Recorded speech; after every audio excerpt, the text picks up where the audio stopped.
नमस्कार, हरियाणा न्यूज देख रहे हैं आप और मैं हूं आपके साथ करण खुराना और रुक करेंगे सुपरफास्ट 100 का। दिल्ली के अंबेडकर इंटरनेशनल स्टेट में बीजेपी की संसदीय दल की बैठक हुई। बैठक में प्रधानमंत्री मोदी, रक्षा मंत्री राजनाथ सिंह, गृह मंत्री अमित शाह समेत बीजेपी के तमाम सांसद मौजूद रहे। बैठक में पीएम मोदी ने सांसदों को मंत्र दिया। पीएम मोदी ने कहा कि सांसद अपने क्षेत्र में जाए और लोगों को सरकार की योजनाओं के बारे में जानकारी दे।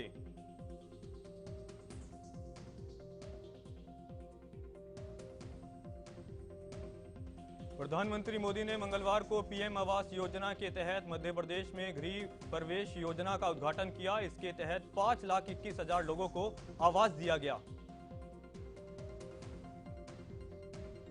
पीएम मोदी ने अपने संबोधन में बीजेपी की जन कल्याणकारी नीतियों के बारे में भी बताया। उन्होंने इस दौरान महिला सशक्तिकरण पर भी जोर दिया।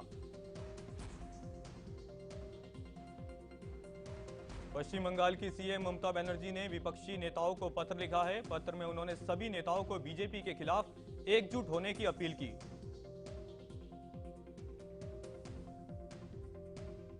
ममता बनर्जी ने गैर बीजेपी शासित राज्यों के मुख्यमंत्रियों और विपक्षी नेताओं से कहा कि सभी को एक साथ केंद्र की दमनकारी नीतियों के खिलाफ लड़ने की जरूरत है।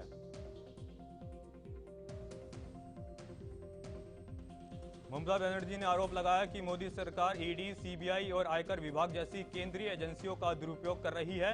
वे इसका इस्तेमाल राजनीति के बदले से ले रही है।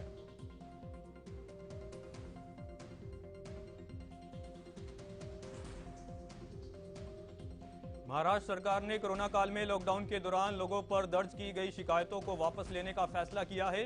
प्रदेश में गृह मंत्री दिलीप पाटिल ने इस बात की जानकारी दी। महाराष्ट्र के गृह मंत्री दिलीप पाटिल ने बताया कि आईपीसी 188 के तहत लॉकडाउन के दौरान छात्रों, नागरिकों पर दर्ज केस वापस लिए जाएंगे। कैबिनेट की मंजूरी मिलने के बाद केस वापस लिए जाने की प्रक्रिया शुरू होगी।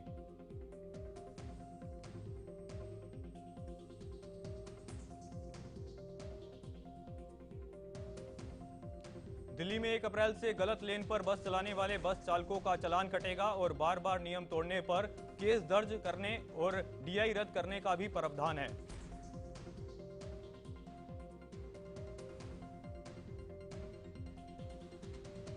दिल्ली में लेन का उल्लंघन करने वाले चालकों को 10,000 रुपए तक का जुर्माना और 6 महीने की कैद की सजा का भी सामना करना पड़ सकता है। दिल्ली के परिवहन मंत्री कैलाश गहलोत ने यह जानकारी दी।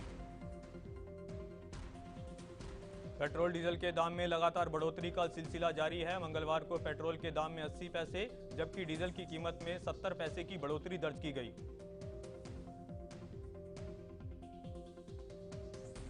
पेट्रोल डीजल के दाम में हुई बढ़ोतरी के बाद दिल्ली में पेट्रोल 100 रुपये 21 पैसे प्रति लीटर हो गया है, जबकि डीजल की कीमत 90 रुपये 87 पैसे प्रति लीटर हो गई है। पेट्रोल डीजल के बाद अब इलाज कराना भी महंगा होगा। दरअसल क्रूड ऑयल और धातुओं की कीमत में हुई बढ़ोतरी के चलते अब 1 अप्रैल से एलोपैथिक और आयुर्वेदिक दवाइयों के दाम भी बढ़ जाएंगे। दवा उत्पादकों के मुताबिक कच्चा माल और पैकेज मैटीरियल के दामों में हुई 30% तक की बढ़ोतरी के चलते दवाओं के दाम बढ़ने पड़ रहे हैं। इजराइल के प्रधानमंत्री नफ्ताली बेनेट का 2 अप्रैल को प्रस्तावित 4 दिवसीय भारत दौरा टल गया है। दरअसल ये फैसला उनके कोरोना पॉजिटिव होने के बाद लिया गया। नफ्ताली बेनेट 3 से 5 अप्रैल तक नई दिल्ली के दौरे पर आने वाले थे। इजराइल के दूतावास ने यह जानकारी दी थी, लेकिन अब उनका यह दौरा टल गया है। रूस और यूक्रेन के बीच जंग 34वें दिन भी जारी रही। रूसी सेना लगातार यूक्रेनी शहरों में मिसाइलें दाग रही है। अब तक यूक्रेन को $565 अरब का नुकसान हो चुका है।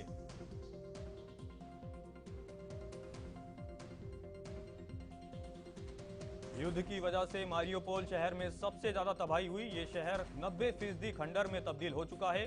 वहीं मारियोपोल शहर में अब तक लगभग 5,000 लोग भी मारे गए हैं।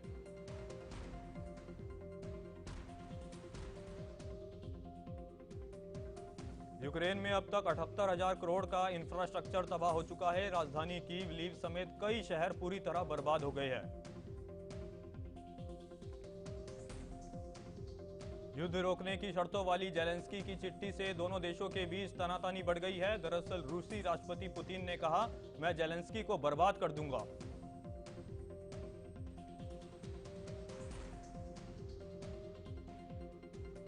रूस के राष्ट्रपति ने 24 फरवरी को यूक्रेन के खिलाफ जंग का ऐलान किया था। महीने भर से चल रही जंग के बाद भी रूसी सेना अब तक यूक्रेन के कुछ ही हिस्सों को कब्जा कर पाई है। कोरोना के खिलाफ कोविशील्ड वैक्सीन की 2 डोज के बीच अब 12 से 16 हफ्ते का गैप रहेगा। स्वास्थ्य मंत्रालय ने इस बात का ऐलान किया। टीकाकरण पर राष्ट्रीय तकनीकी सलाहकार समूह ने 20 मार्च को 2 कोविशील्ड खुराक के बीच के अंतर को घटाकर 8 से 16 हफ्ते करने का सुझाव दिया था, लेकिन अब इसे 12 से 16 हफ्ते कर दिया गया है। देश में कोरोना के मामलों में गिरावट का सिलसिला लगातार जारी है। पिछले 24 घंटे में कोरोना वायरस के 1249 नए केस सामने आए हैं।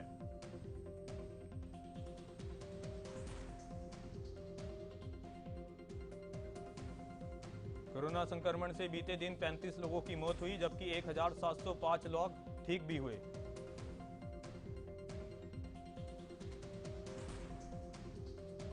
कोरोना संक्रमण के नए मामलों की पुष्टि के बाद देश में कुल 15,378 एक्टिव केस है।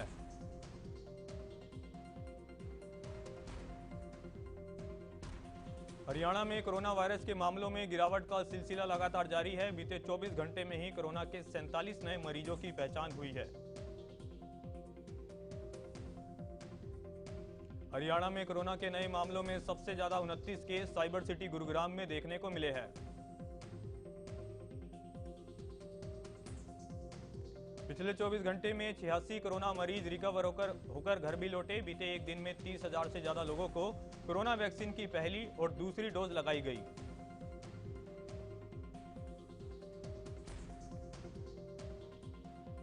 हरियाणा के डिप्टी सीएम दुष्यंत चौटाला कहतल पहुंचे, जहां उन्होंने करोड़ों रुपए की योजनाओं का शिलान्यास किया।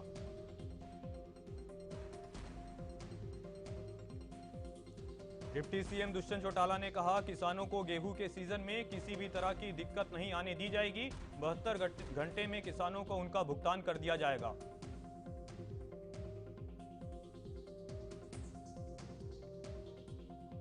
ओल्ड एज पेंशन को लेकर दुष्यंत चौटाला ने कहा कि 28,000 नए बुजुर्गों की पेंशन शुरू की गई है।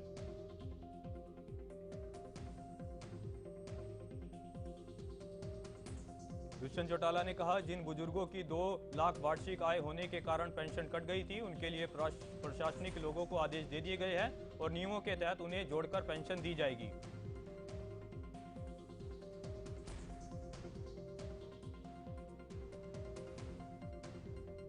हरियाणा में 75% आरक्षण पर भी डिप्टी सीएम ने अपना बयान दिया। उन्होंने कहा कि 75% आरक्षण का मामला अभी हाई कोर्ट में पेंडिंग है।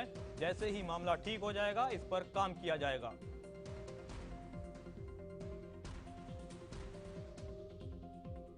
हरियाणा के कृषि मंत्री जेपी दलाल ने बताया कि बाजार में किसानों को सरसों का दाम एमएसपी से ज्यादा मिल रहा है। इस कारण सरसों की मंडियों में नहीं पहुंच रही है। उन्होंने कहा कि सरकार को इससे खुशी है।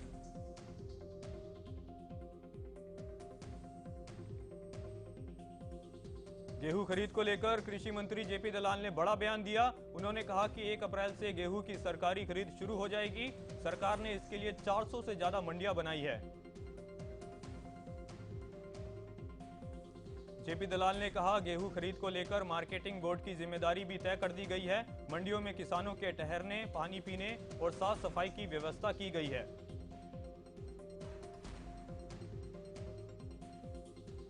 चरखी दादरी में आयोजित 5वीं नेशनल रकबाल चैंपियन के समापन कार्यक्रम में कृषि मंत्री जेपी दलाल ने शिरकत की। इस दौरान जेपी दलाल ने विजेता खिलाड़ियों को नगद पुरस्कार और ट्रॉफी देकर सम्मानित किया। खिलाड़ियों को संबोधित करते हुए कृषि मंत्री जेपी दलाल ने कहा कि चरखी दादरी जिले के खिलाड़ियों ने पूरे विश्व में अपना परचम लहराया है।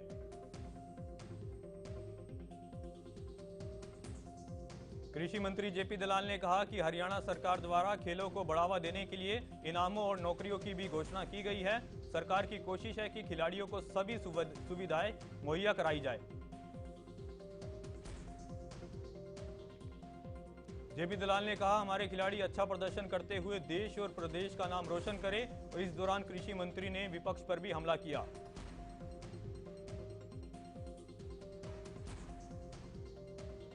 कृषि मंत्री ने बताया कि सरकार ने खिलाड़ियों के कोटे में किसी भी प्रकार की कोई कटौती नहीं की है। ये सब विपक्ष द्वारा भ्रम फैलाया जा रहा है।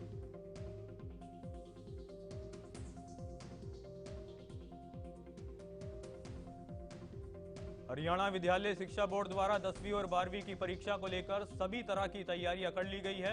इसी कड़ी में संबंधित सुपरवाइजर, सुपरिटेंडेंट और टीचर्स की ड्यूटी नियुक्त की गई।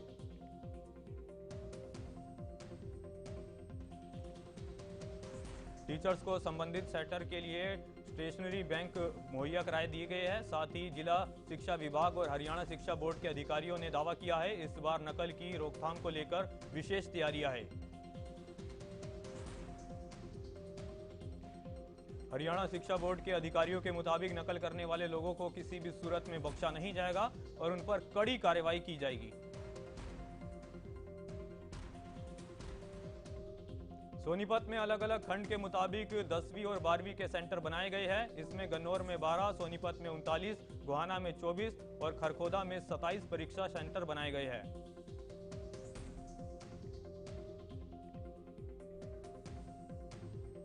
1 अप्रैल से केएमपी एक्सप्रेस वे पर सफर करना महंगा होने जा रहा है। हरियाणा राज्य प्रौद्योगिकी विकास निगम ने दूरी के हिसाब से वाहनों को श्रेणी में बांटकर नई दरें तय की है।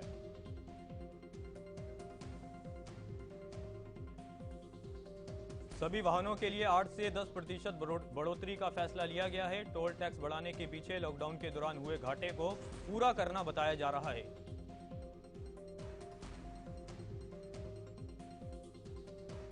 विकास शुल्क जमा नहीं करने वालों के खिलाफ नीलोखेड़ी नगरपालिका ने कार्रवाई शुरू कर दी है। नोटिस जारी करने के बाद भी विकास शुल्क जमा नहीं करने पर बिजली बोर्ड कार्यालय को सील कर दिया गया।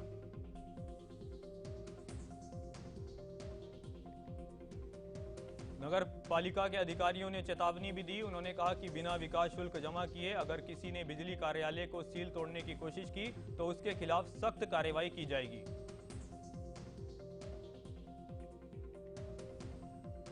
बिजली बोर्ड कार्यालय पर 50 लाख रुपए का विकास शुल्क बकाया था, जिससे जमा नहीं करने पर नगरपालिका अधिकारियों की ओर से कार्रवाई की गई।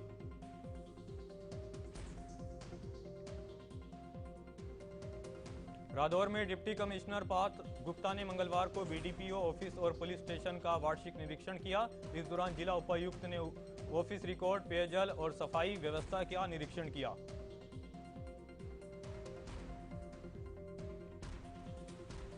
मीडिया से बात करते हुए जिला उपायुक्त पार्थ गुप्ता ने बताया, बीडीपीओ ऑफिस में मिली खामियों को लेकर संबंधित अधिकारियों को दुरुस्त करने के निर्देश दे दिए गए हैं।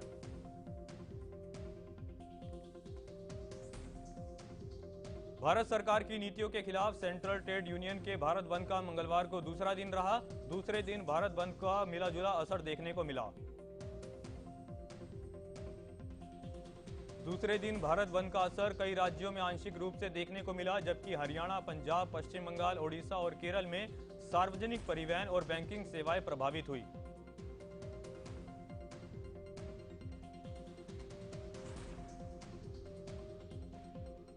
ट्रेड यूनियन के मुताबिक भारत बंद सरकार की कर्मचारी, किसानों और आम नागरिकों को प्रभावित करने वाली नीतियों के खिलाफ बुलाया गया है। ट्रेड यूनियन के मुताबिक केंद्र सरकार लगातार कर्मचारी लोगों को निशाना बना रही है। सरकार ने हाल ही में पीएफ पर मिलने वाले ब्याज में भी कटौती की है।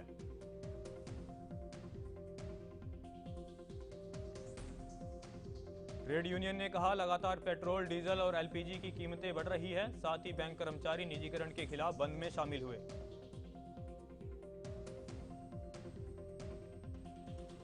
हरियाणा में भी कई जगह भारत बंद का असर देखने को मिला। मंगलवार को रोडवेज कर्मी 2 दिवसीय देशव्यापी हड़ताल में शामिल हुए, जिससे सार्वजनिक परिवहन सेवाएं बाधित हुई।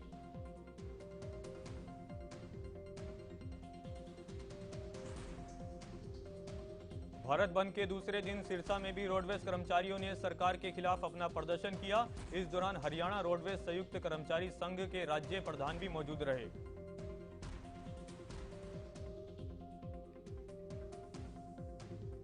अंबाला में शहीद भगत सिंह किसान यूनियन के सदस्यों ने रोडवेज डिपो में चल रही हड़ताल का अपना समर्थन दिया। किसान नेताओं ने कहा, सरकार को जल्द कर्मचारियों की सभी मांगें मान लेनी चाहिए।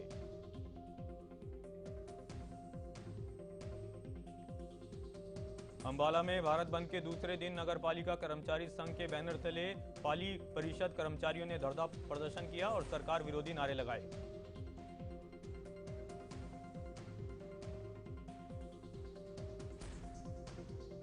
पाली कर्मचारी संघ के नेताओं ने कहा कि अगर सरकार ने उनकी मांगें अभी नहीं मानी तो वो आने वाले समय में कोई बड़ा कदम उठा सकते हैं।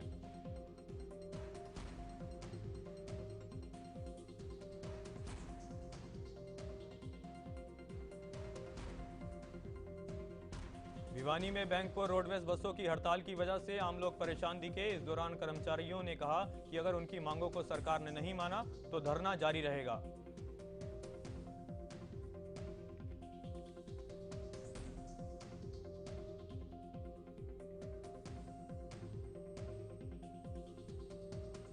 सिरसा में चक्का जाम के दौरान विवाद हो गया। या डबवाली में ड्राइवर और कंडक्टर को जूतों की माला पहनाई गई। दरअसल इन ड्राइवरों पर आरोप है कि ये हड़ताल के बावजूद रोडवेज की बस चला रहे थे।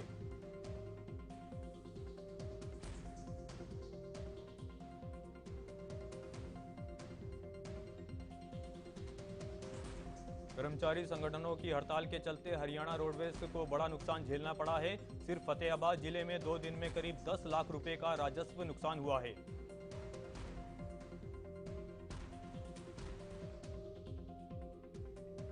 फतेहाबाद रोडवेज के जीएम ने बताया कि हड़ताल के दौरान परिवहन सेवाओं को बनाए रखने की पूरी कोशिश की गई। हड़ताल के दूसरे दिन करीब 65% बसें चलाई गई।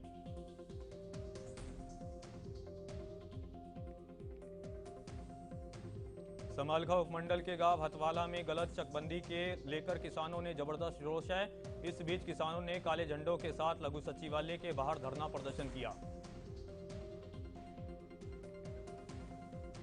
हथवाला गांव में 23 मार्च को चकबंदी की गई थी, जिसे किसानों ने गलत करार दिया और सरकार से आत्मदाह की मंजूरी मांगी।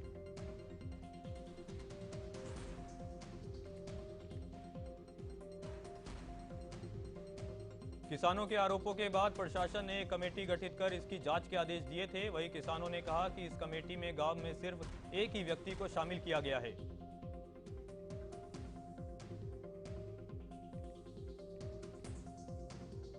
किसानों ने आरोप लगाया कि कमेटी में शामिल लोगों की मंशा से लगता है कि ये सभी लोग आपस में मिले हुए हैं। उन्होंने कहा कि सभी लोग भ्रष्टाचारियों के साथ हैं।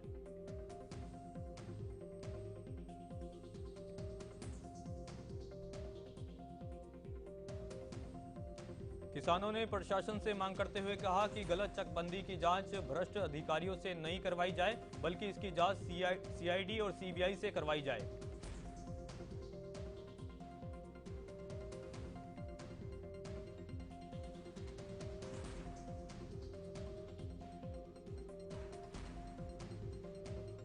शाहबाद में प्राइवेट स्कूल की फीस बढ़ोतरी के विरोध में अभिभावकों ने रोष जाहिर किया। इस दौरान उन्होंने फीस बढ़ोतरी रोकने को लेकर एसडीएम को ज्ञापन सौंपा।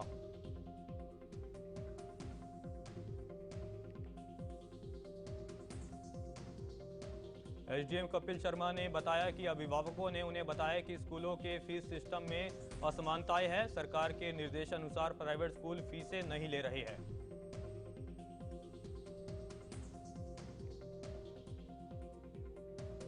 बल्लभगढ़ में मिलावटी और नकली घी का धंधा जोरों पर है। लगातार मिल रही शिकायतों के बीच बल्लभगढ़ में मेन बाजार में सीएम फ्लाइम की टीम ने एक घी की दुकान पर छापेमारी की।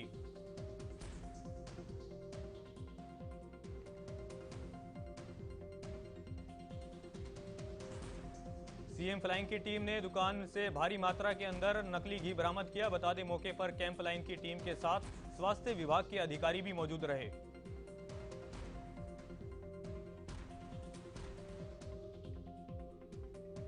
नारकोटिक्स कंट्रोल ब्यूरो अंबाला ने यमुनानगर के राजदौर क्षेत्र में अफीम की खेती कर रहा एक तस्कर गुप्त सूचना के आधार पर धर दबोचा। उससे 200 अफीम के पौधों की खेती का खुलासा हुआ है।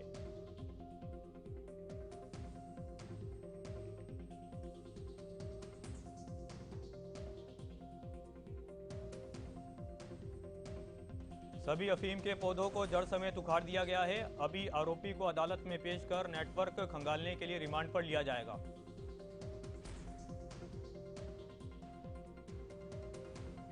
एनसीबी के निरीक्षक केवल सिर्व ने बताया कि ब्यूरो को सूचना मिली थी कि रादौर क्षेत्र में अफीम की खेती की जा रही है, जिसके बाद सचिन नाम के युवक को नारकोटिक्स कंट्रोल ब्यूरो की टीम ने गिरफ्तार किया।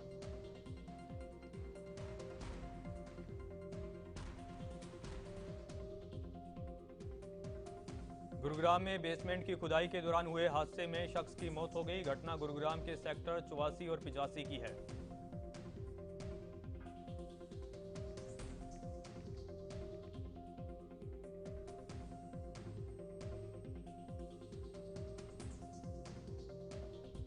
बिल्डिंग की बेसमेंट में खुदाई का काम चल रहा था। इसी दौरान एक मजदूर मिट्टी में दब गया, जिससे आनन फानन में इलाज के लिए अस्पताल में भर्ती कराया गया। इलाज के दौरान मजदूर की मौत हो गई।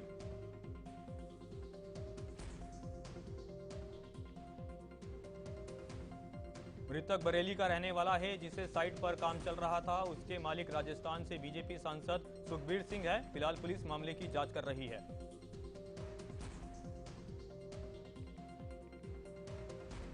सोनीपत के सेक्टर 4 में अवैध संबंधों के चलते पत्नी की हत्या करने के मामले में आरोपी युवक और उसकी प्रेमिका को पुलिस ने कोर्ट में पेश किया, जिसके बाद पुलिस ने आरोपियों को एक दिन पर रिमांड पर लिया है।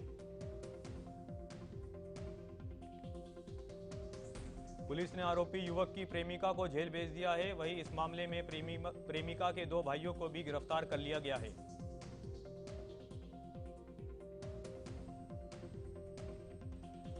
आरोपी ने प्रेमिका के दोनों भाइयों के साथ मिलकर ही अपनी पत्नी की गला दबाकर हत्या कर दी थी। बता दें, आरोपी ने अपनी पत्नी मंजू की मौत का कारण एक्सीडेंट बताया था।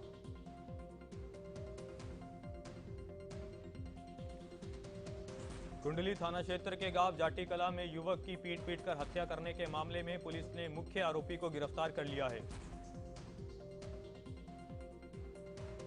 बताया जा रहा है कि मुख्य आरोपी मृतक के साथ ही एक फैक्ट्री में काम करता था। डीएसपी वीरेंद्र सिंह ने बताया कि आरोपी मूल रूप से उत्तर प्रदेश के मुजफ्फरनगर जिले का रहने वाला है।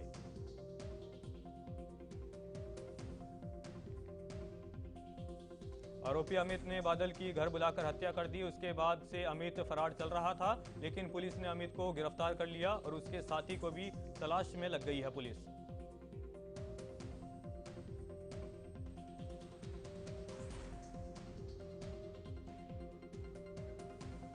यमुनानगर से दिन दिहाड़े गुंडागर्दी की तस्वीर सामने आई है, जहां करीब आधा दर्जन बदमाशों ने एक कार सवार युवक की लाठी डंडों से डमकर पिटाई कर दी।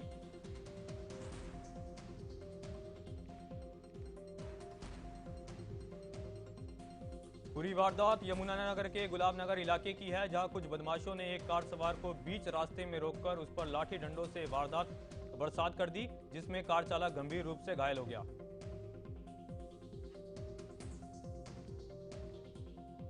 घायल कार चालक को इलाज के लिए अस्पताल में भर्ती कराया गया है। वहीं इस वारदात के बाद से दहशत का माहौल बना हुआ है।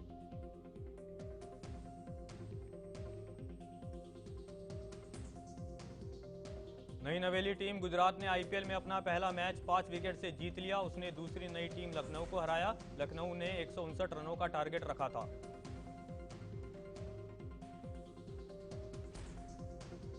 Aryan Khan cruise drug case में अब एक नया मोड़ सामने आया है। एसआईटी को कोर्ट से चार्जशीट दाखिल करने के लिए 90 दिन का समय मिल गया है।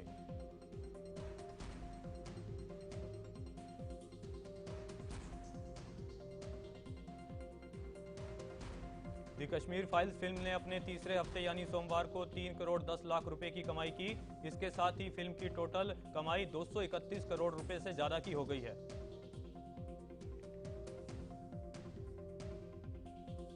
राजामौली की फिल्म आरआरआर ने तीसरे दिन वर्ल्ड वाइड में 500 करोड़ से ज्यादा की कमाई कर नया रिकॉर्ड बनाया है। 550 करोड़ रुपए की बनी आरआर फिल्म ने रविवार को 130 करोड़ रुपए से ज्यादा की कमाई की। सुपरस्टार यश की मोस्ट अवेटेड फिल्म KFG 2 का ट्रेलर एक दिन पहले ही रिलीज हो चुका है। रिलीज के बाद ही फिल्म का ट्रेलर सोशल मीडिया पर वायरल हो रहा है।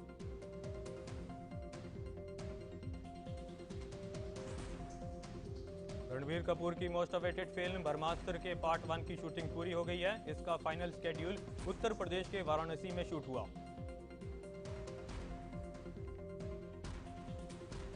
दी कपिल शर्मा शो के बंद होने की खबरें कई दिन से लगातार सोशल मीडिया पर वायरल हुई थी। कॉमेडी शो के बंद होने की खबरें से फैंस परेशान थे।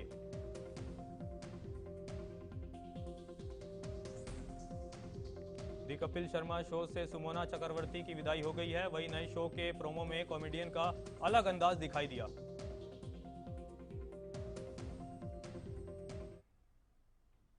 सुपरफास्ट 100 में फिलहाल के लिए इतना ही। देखते रहे हरियाणा न्यूज।